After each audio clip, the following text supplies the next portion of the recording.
हमारा के कबो न भुलाई है राजा। एसके रसीला जतारा कमाए घर आई है राजा।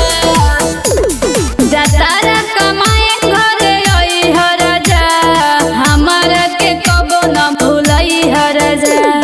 जतारा कमाए घर आई है राजा। हमारा के कबो न भुलाई है राजा।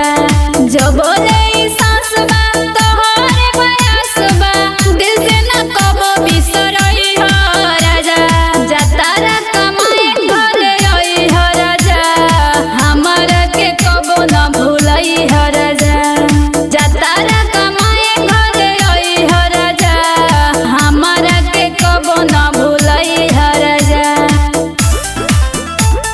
हमारा के कबो न भुलाई है राजा।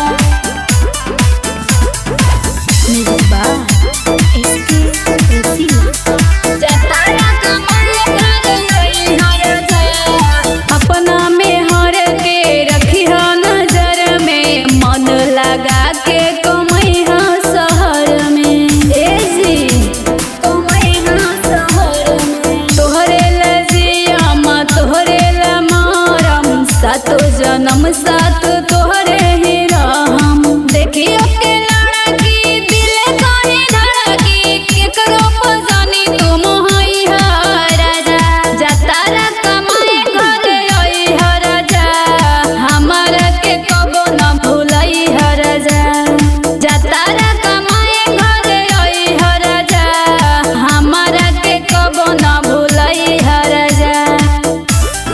हमारा के कबो न भुलाई है राजा।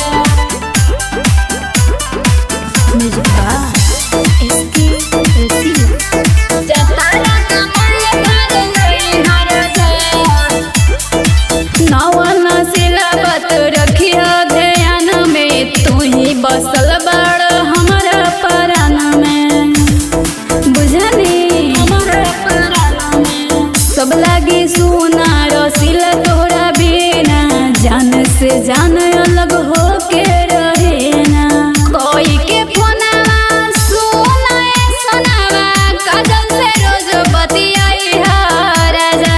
जतारा कमाए घर आई है राजा। हमारा के कबो न भुलाई है राजा। जतारा कमाए घर आई है राजा। हमारा के कबो न भुलाई है राजा। प्रेजेंट बाय माँ कामनी रिकॉर्डिंग स्टूडियो पकड़ी दया।